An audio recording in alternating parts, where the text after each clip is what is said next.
Hello everybody, welcome back to another video where today I'm going to be showing you an interesting idea that I have had, and I want your guys' input and what I should do with it. So I was rolling around on this motorcycle that I made a while ago, and it uses those two sensors at the bottom to lean around so that it looks better while it's turning, and it uses gyros and whatever to keep upright.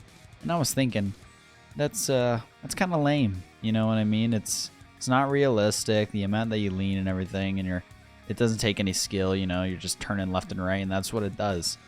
It doesn't look the best, but, you know, it's fine. So I was thinking, what if I take inspiration from MX bikes? If you don't know what that is, that's like a physics simulation of dirt bikes in a video game, and you can control the lean of the person and everything. So I was like, why don't I just do that in Trailmakers? So that's what this thing is over here on the ground. I know it looks bad, but it's because I was just prototyping it. But here it is. So the idea is that you can shift this mass on top that's supposed to be like a person, kind of. I know it doesn't look like a person, like I said, just a prototype. And the bike cannot hold itself up whatsoever. It is entirely physics-based. You'll notice that it kind of fell over slowly there. I have a gyro right here that dampens the falling. So I found that if you're controlling the lean and everything, you know, completely manually like I am, it can be quite difficult to react in time, at least in Trailmakers, you know, because you're going entirely off of visual stimuli. It's not like you're actually balancing on a bike, which is much easier than this. So I added a gyro so they would slow down the falling over, give you time to react. So I'll stop yapping and I'll show you what it's like. So you may notice it kind of sucks in this perspective. So that's why there's a camera on top. So this camera perspective is just showing you your handlebars and everything. As you can see, very easy to fall over. So we have the ability to lean left.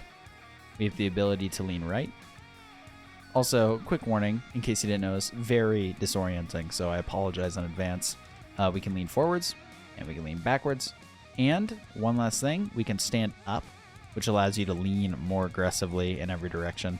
The idea was that it would help with going over rocks and stuff, but it didn't really because, you know, there's no knees to cushion the fall. But I'm just going to start riding around now so you guys can experience what it's like. So as you can see, you kind of have to initiate with a lean, and that allows you to turn the bike, but if you go too much, you fall over. So highly realistic. You can also initiate a turn by counter steering. But like I said, that's very hard, and I'm not the best at it. You can also pop wheelies. If you come to a complete stop, you lean back and give it gas. Like I said, yeah, so you can loop out if you're not careful enough. And the leaning forward, you know, it's all very realistic, but this is hard to control. So I'm controlling the lean in all directions with the right stick, and the handlebars left and right is controlled with the left stick. Throttle is on trigger, brake is on the left trigger, and bumper is up and down. So that's the bike, and you might be wondering, oh, well, is it capable at all? To which I say, kind of. So I'm going to load up a map here. Alrighty, here we are back on the rally course without any lag. So this map is traditionally used for, you know, rally cars and stuff, so the terrain's slightly bumpy and made of dirt. So let's try and do a lap on the dirt bike here. So you might notice I'm not the best at this, but I'm going to try my best for you. So here we go. I will completely unedit this lap so you can really experience how it feels to drive these things, or at least minus the failure. So you may notice it's not super fast, but I kind of like it being slower. Makes it easier to ride. Oh, that was a nice little jump there. It's pretty cool to drive, but it's extremely difficult once you get speed wobbles. If my volume's changing constantly, it's because I'm leaning in real life. It is very immersive and difficult. You have to focus in, so while I'm talking here, I'm not going to be riding at my best. I could just ride slower. Oh my gosh. Just flying all over the place. This was also the map that I was designing this bike while I was working on it. But it seems interesting. That's Trailmakers for you. That just happens. It's unavoidable. But here we go. Off again. Like nothing ever happened. I'm going to slow down before I get into this section here, because it's extremely bumpy. Whoa, not trying to lose traction on the ground here. Oh, we're keeping it. We're keeping it. Don't lose it. Oh. Yeah, I'm so sorry for the perspective. I know it's shaky. It's got to be so disorienting, but I promise you in game, it's not supposed. It's way better in game than what it's going to look like on camera. I'm working on solutions to make it smoother. I have suspension trying to dampen it. It kind of works, but weld groups in this game just love to shimmy. So we got a jump coming up here, so I'm going to try and build as much speed as I can before we... Yeah, there it is. There's a jump. Can we make it? Ooh. Ooh, we landed a little sideways, but we stuck it. We stuck it. Uh-oh. We did not stick it. We are not doing too hot. Oh my gosh.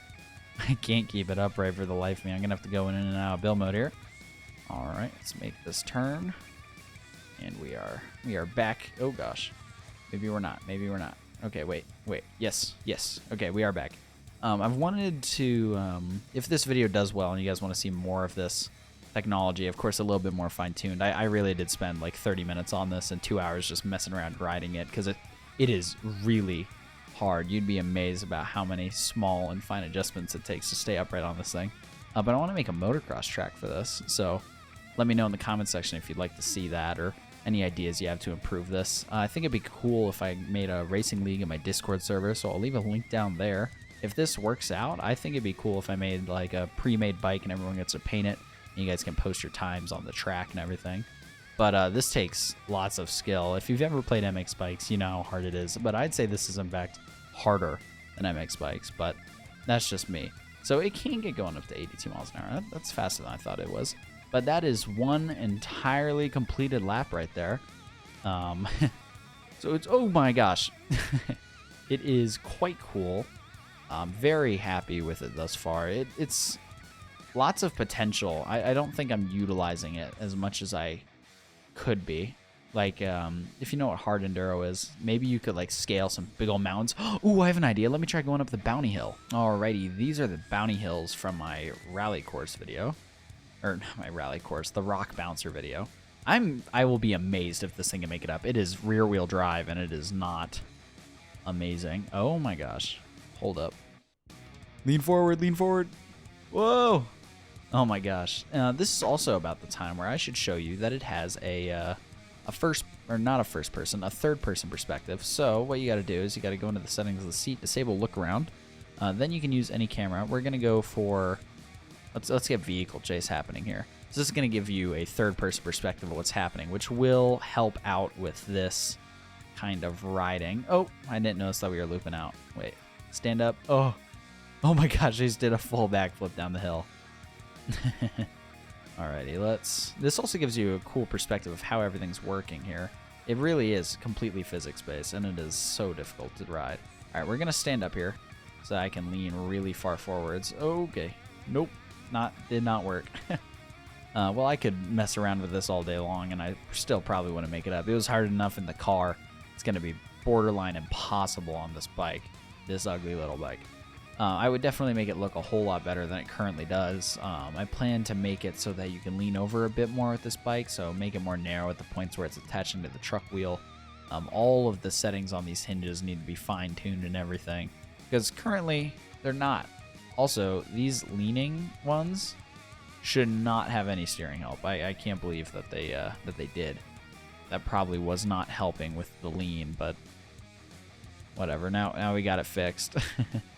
But yeah, that's all I really had to say. Leave a comment down below if you'd like to see more from this or just any other kind of video. I'm really going to try to get these videos out, so make sure you remind me to upload. But that's going to be it for today, and I'll see you guys in the next one. Peace.